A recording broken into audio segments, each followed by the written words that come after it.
Happy Monday. I have an exciting start to my week that I can't really vlog because I'm going to do a video, but my paper orange arrived.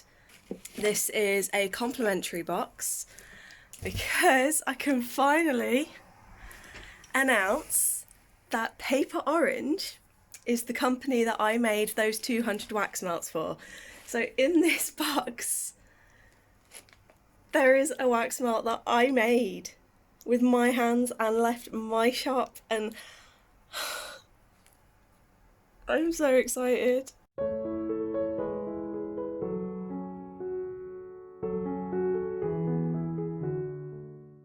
I've got this to unbox that I'm going to do on video, and then we also had a thunderstorm last night, and thunderstorms and snow are jointly my favourite weather. So I was quite excited last night and happy for that. And yeah, it's already a good start to the week. Okay, not so great start in that I didn't get to bed till 4 and got up at 12, but we'll ignore that. But yeah, I'm just going to get on and record this because I really want to get into it, and I really want to like make some YouTube and Facebook announcements and try and be like, hey guys, if you bought this box and want the candle, go, go, go, go, go, go. I've only got a few in stock. So okay, so I've opened the box and I've filmed the video, but I just wanted to kind of just show. So this is everything that came in the box. Now we've got the book. I'm keeping this wrapped because I'm doing a giveaway. My wax melt, look at this! My wax melt is in a freaking box! But yeah, I am so excited, so happy, and oh, I nearly cried in the video, so that's a reason to go watch it. 2 hours later. My game glitched. Oh god.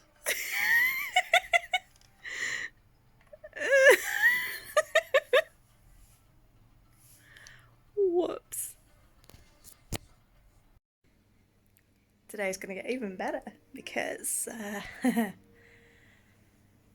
I thought I could hear grumbles, and I looked on the, like, there's a website called Lightning Maps. If you've never been on it, it's awesome, and it shows you like live updates of lightning. Shush.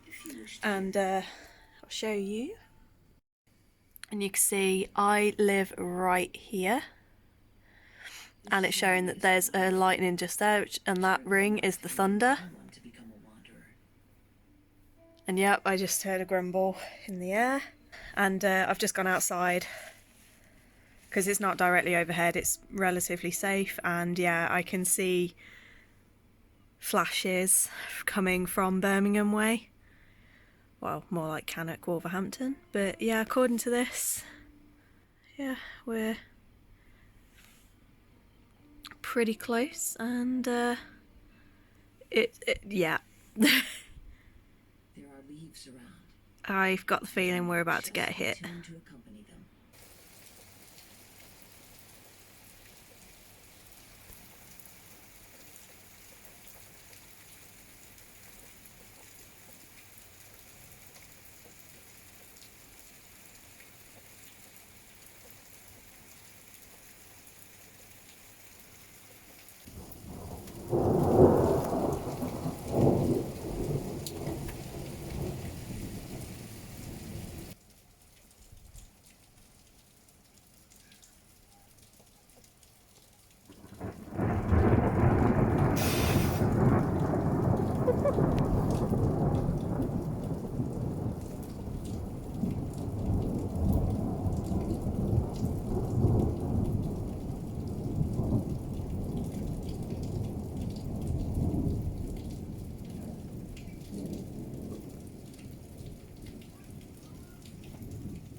I think only one of my predictions was right. One. In that case, I got 5 wrong, and that means I can have my Prosecco, yay. What is... I'm behind on your comments, but I need that. I need this. This is literally champagne problems. What?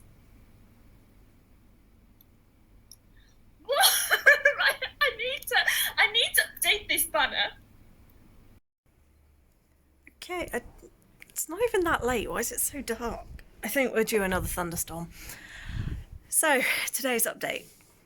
It's Wednesday? Thursday? Tuesday. I think it's Tuesday. I don't even know. It is Tuesday, not Thursday. Oh my god, it's only Tuesday. I did not get to bed till 5 a.m. this morning, but that's my own fault. I discovered House of the Dragon. I wasn't interested in watching it. I didn't want to. And then TikTok had like where someone had done a video and it showed Matt Smith and it showed like his character and the main female, Rhaenyra, something like that. And I was like, oh, this is now actually looking really interesting. And I stayed up till 5 watching the first 3 episodes. Needless to say, I've been very surprised with TV shows this week. So I started Rings of Power on either Sunday, I think it was Sunday night, and absolutely am loving it. Like, I was one of those naysayers that was a bit like, there's no black dwarfs, there's no black elves. But then I was like, you know, these were written in a period where racism was very much a thing. So Tolkien wouldn't have included black and diverse characters because that just wasn't the thing for the time. But then when you think about if these books were written today, it would be a much more diverse cast of characters. And quite honestly, I didn't even notice skin colours or anything. I just really enjoyed the characters. And it was like, okay, like, what does it matter? The only character I have a big issue with is Elrond. I just feel like the actor does not fit Elrond to me. Like, Galadriel is so good, and that the actress that plays Galadriel is just stunning and I think fits perfectly. But I don't know, Elrond's got like a squishy square box head. I just felt that casting was a bit off for me, and I'm not feeling him. But everybody else in this show I have loved so far. And House of the Dragon, again, I went off Game of Thrones in, I think, season 2 or 3. But this one is far more interesting. I've always been interested in the story of the Targaryens. And episode 3, there was like the whole episode with Daemon. I think I was holding my breath for half of it. I was just like, it was so good. And I loved the details, like the combat. There's a line of archers. And in a lot of these shows, they just show them, like, the commander of the archer, the captain of the archers, tend to just sort of go, like, fire! And it pisses me off. Whereas this was really accurate because he said, knock, draw, loose. And that is the pattern that you follow. When you knock your arrow, you draw, and then you loose the arrow. You don't fire the arrow. So it sounds really arrogant and pretentious, but that little attention to detail, and the costumes on both shows.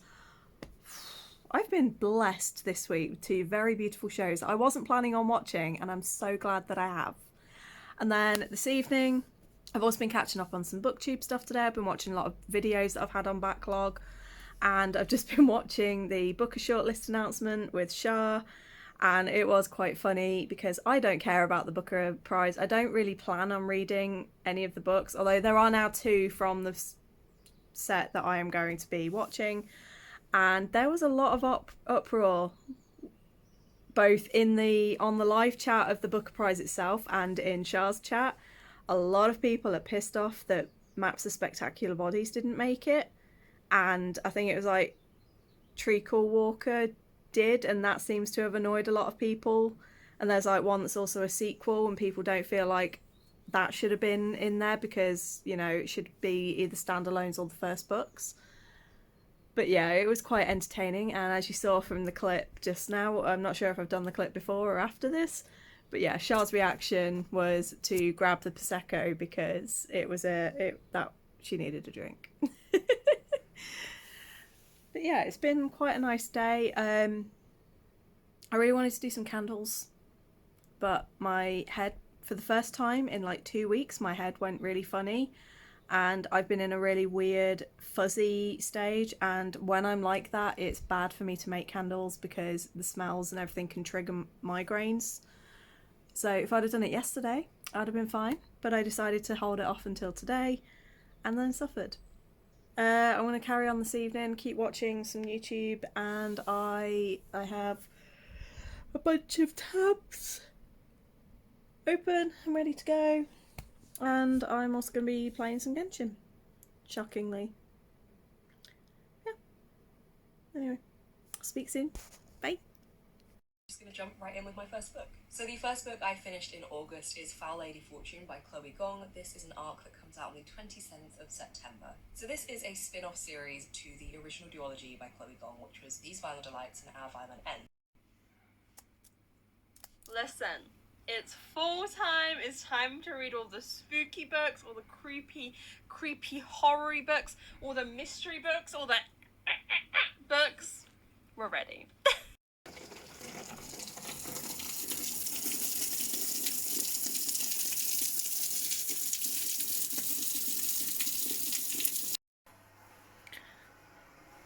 Well, what a day it's been, and what a few years. This week's been hard. Obviously, we've got new Prime Minister that brings worries and fears, and there's the whole, oh, she's going to freeze the energy bills at this thing, and it's like, she's not the hero here.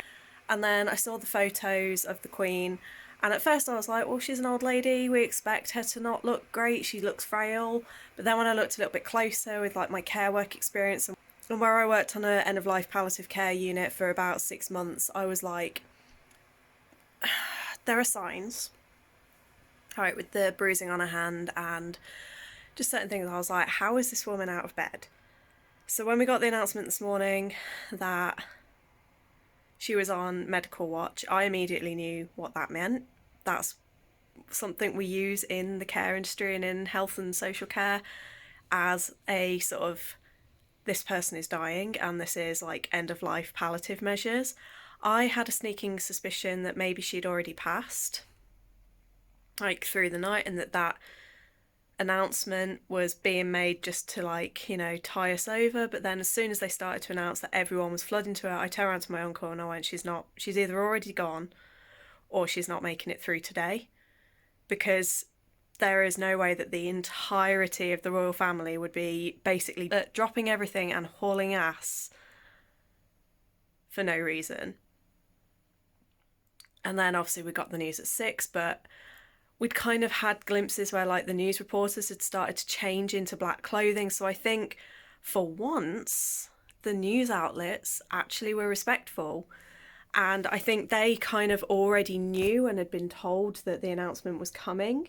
So they were obviously preparing for it, but nobody leaked it. And I think that's the first time I've ever known that to happen, where they've not leaked it and they've actually been respectful. But then what's followed has been a mixture. I went on social media to put my announcements, like my sort of, you know, rest in peace, because I'm not a royalist. I don't like the royal family as an institution. I don't agree with it, and I agree with a lot of the critiques. However, not many people can say that they've stayed in a job that they didn't really want and that they weren't born, because she wasn't born to inherit it, remember? Her father inherited it because her uncle abdicated. She was never supposed to be queen, but she did it. She did it for 70 years, and bloody good on her for that. And she is a grandmother, she is a mother, she is a great grandmother, and it's going to affect her family. And for me personally, I saw a thing on Twitter that I really agree with, and it's saying that you might feel grief more than you would expect, and it might hit you harder than you'd even, like, you might have thought. Like me, I thought I wasn't even going to give a damn, and yet I was crying. But it's because it's brought back memories, and it brought back memories of my gran and my mum and everyone else that I've lost over the last few years. And Gran was a royalist through and through. She would have been crying tonight. And it is true, the nation will go into mourning. And I think even if you absolutely hate the royal family, you can still appreciate that for 3/4 of the country, all we have ever known our entire lives from the day we were born is Queen Elizabeth. She's been like one of the sole consistencies that we've had. Certainly in my life, she's the only consistency that I've ever had. Like, I've always known that no matter what, there's the Queen. And now that's gone. And it's just like, you know, in a week, we've now got a new government that's put a lot of fear into people and a lot of uncertainty. And now this, where we're going to have a new fucking king. But, you know, I think it's natural that even if you hate the royals, to still feel it and still feel sad. And, like, it is bringing up some very, when you think about it, a year isn't that long, that's still recent grief. And yeah, very complicated, complex feelings going on tonight. But there are some people who I think have been absolutely disgusting. It's kind of just, it's put me in a weird mood now where it's like, I don't really want to do anything, but also I don't want to just hyper focus on it. But having ADHD means my brain just wants to focus on this and only this now and follow everything it can. And I'm going to try and do some video games. Failing that, I might just go and carry on reading, because I was reading the Sunbearer trials before all this happened. But yeah, it's just been a weirdly emotional day, and it doesn't help that period and hormones are also playing a big part, so a lot of my reactions have been linked to that as well. But yeah, it's just, it is a sad day. Been in a really weird mood today. Like, most of last night I ended up on TikTok and Twitter, and it was just like I couldn't drag myself away from all of the news and everything and all the reactions. And I know that's partly an ADHD thing, like, you know, once we hyper focus on a thing, and when there's sort of like a big national thing, whether we're interested or not, like even the US presidential elections, I stayed up all night to watch the results come in. I don't care about American politics, like, what does it... But yeah, I told myself last night that if I wasn't asleep by 3, I was going to pull for an all-nighter. You know, yet again remembering that I am not good at those anymore. But I did pretty well. I lasted until about 10 o'clock this morning, and then when my uncle went out, I was like, okay, I'm crashing. I was trying to read something and the screen was just so blurry, and I was like yawning every 3 seconds. And typically I say that word and start doing the thing. But yeah, I got up at 4. Well, my alarm went off at 3, then I dozed for an hour, so I got about 5.5, 6 hours in. So my hope is that within the next couple of hours I can go to bed. I did some reading. I actually charged up my Kindle and have been remembering to use it this week. And I'm reading the Sunbearer trials, got the arc of it, and I'm now 25% through. I'm currently loving it. The amount of rep in this book is insane. There's all sorts going on in this book, but it's really quite easy to follow. Like, got a little bit at one point, I was starting to get a bit overwhelmed with how many people we were being introduced to. I think we got introduced to about 16 people in 3 pages. So that did start to get very overwhelming. But then now that it's settled down again, it's starting to make a lot more sense. The humour and banter in this is absolutely top notch, and of course there's going to be a romance, and it's going to be awesome, or at least I hope so. They were friends, now they don't speak. Like Teo and Aurelius, I think his name is, they were friends, but then once Aurelius, who is a gold deity or demigod, he went to this elite private school, but Teo, who is only a jade demigod, they don't have the right privileges to be able to attend these big fancy schools. So the pair of them went their different ways, and now that they're both in this tournament together, they are kind of like, Teo's just like, great, and Aurelius is like, what the fuck's he doing here? So, and I'm loving so far in this that it seems, I could be wrong, but so far it seems that Teo's mother is completely supportive of him. There was like one scene where Teo was wearing his binder, and I thought it was because like being trans, it was to suppress the boobage, but it wasn't. He's already had his surgery and has already been on tea and everything. The binder is because he has wings, and his current wings still reflect the colours of being female, so they're brown, whereas the male wing colours are green and blue. He wears the binder to hide his wings because he doesn't, that's like his biggest source of dysphoria. And there was like one scene where his mother was like worried about the binder, and I thought, oh no, it's because the mum doesn't actually support him. But no, it was actually, she was more concerned that he was hurting himself and that he was damaging his wings and that he was in pain, and she cared more about that than the fact of why he wore the binder. It wasn't why he wore it that she had the issue with, it was that he wore it because he was hurting himself. And that just made me feel like really wholesome. It's lovely that the character is just, everyone's just accepted, okay, you're trans. And we're kind of coming into it where he's already settled into that role, and he's gone through the majority of the transitions and things like that. And it's nice to see an LGBT book where currently everyone is either just not bothered or completely in support.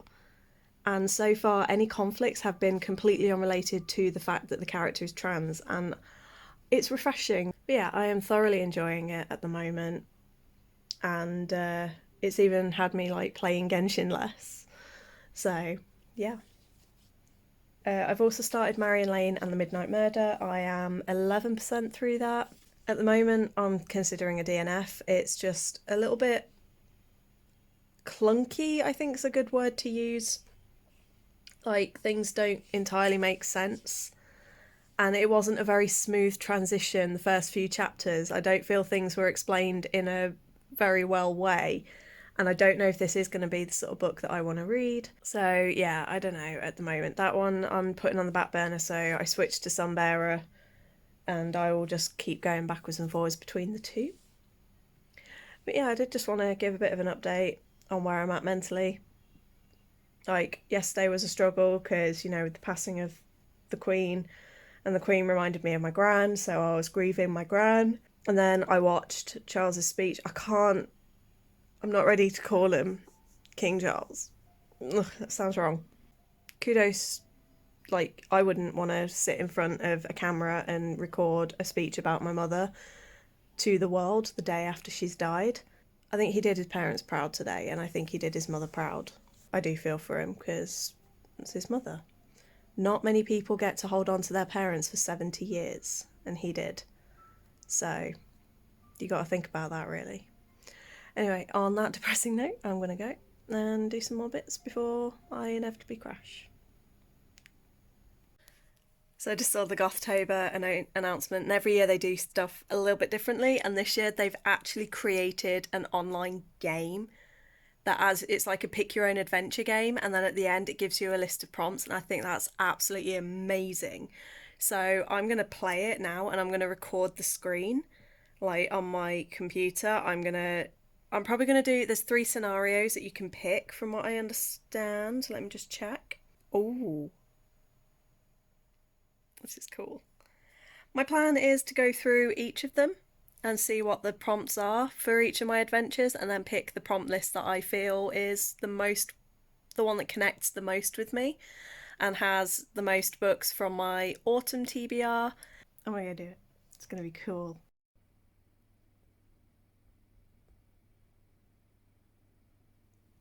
Hi.